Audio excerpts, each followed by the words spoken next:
Hey everyone, it's Erin with Hail Varsity. I am joined by Brady, also of Hail Varsity. I say that like people don't expect us to be from Hail Varsity since this is on the Hail Varsity YouTube channel.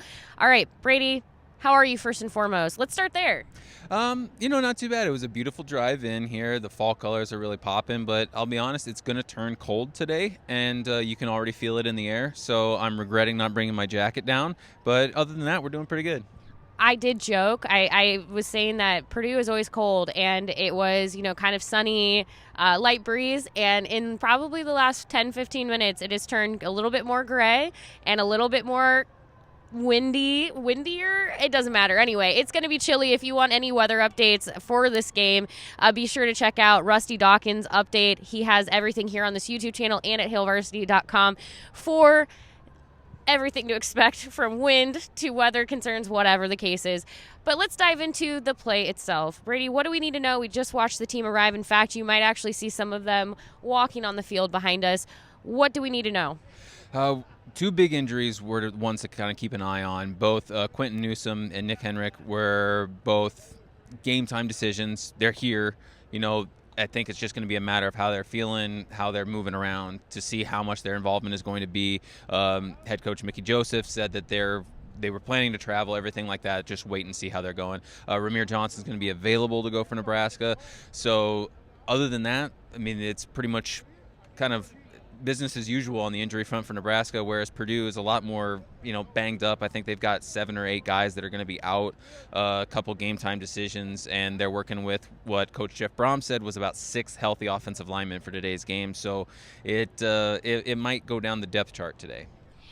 You had a great story at Hail Varsity. You do a look at every opposing team each week. What do we need to know about Purdue? Obviously, this is a quick offense. It's going to test this defense, especially as this defense is trying to prove what it has, done in the last couple of weeks is not a fluke. It is a legitimate, kind of turnaround of sorts. But what do we need to know about this Purdue offense and then also the defense and special teams?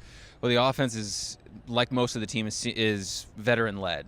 I'd say senior, but they've got 12 guys on roster right now that see significant playing time that have been here 5 years or more. And that includes 6-year seniors, starting quarterback Aiden O'Connell. He missed the FAU game earlier this week, or earlier this year. So if you look at his final scores, that might be a little bit misleading.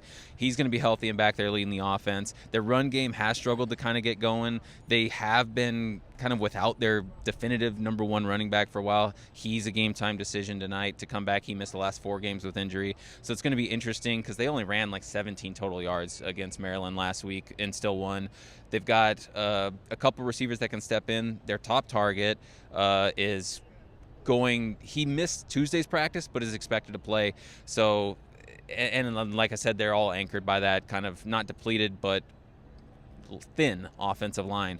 So it's going to be really interesting on that side. On defense, same thing, veteran-led. They're going to be without their top performer from last week, but they're strong and they're deep. They've got a lot of experience and they've got a lot of guys that can coach up. And Jeff Brom is a great play caller on offense, and he's assured his defense to be able to take on that task. And on special teams, they've got an able kicker. Their punter is about middle road in the Big Ten. And then they've got a couple of big playmakers who haven't had a chance to really make a play on kick returns, punt returns yet, but they are capable of doing that. It's going to be interesting. Nebraska is definitely looking for an opportunity to show that this is the team is trending in the right direction. We heard from Mickey Joseph multiple times this week saying that they're taking on his makeup, his belief system, how he believes this team can operate and perform. So if there's going to be a test, this is it. Nebraska's currently tied at the top. Well, I should say Illinois currently is the definitive number one right now after the game earlier. But whoever wins this game is going to be tied at the top of the Big Ten West with Illinois. If Nebraska can win this game, that'd be a great place to be considering where this team was just a month ago. So, there's a lot to play for right now. Any final thoughts on that? No, it's a big one. You can change the complexity of the entire season with a big showing here in Purdue. It's a tough task, but with a bye week next week and the home stretch left, it's going to be an exciting one to watch. I just keep kind of looking around because if you kind of look right behind us, well, Brady's blocking them right now, but Trev Alberts is out there talking with Damon Benning. In fact, Benning is making his debut as the Nebraska's new color analyst. So you'll be able to listen to him on the radio. And that's exciting for us because he's a part of the Herd Media family now, which is Herd Media. Hail Varsity is a part of that family as well.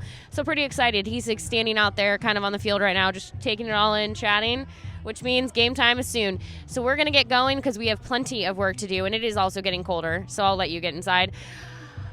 Leave your questions. Check out hailvarsity.com. We will be back with plenty more as the game goes on, as the game is finished, everything else. Thank you, Brady. Yeah, thank you. And like, click, subscribe, do everything you need to do. All of it. Talk to you later.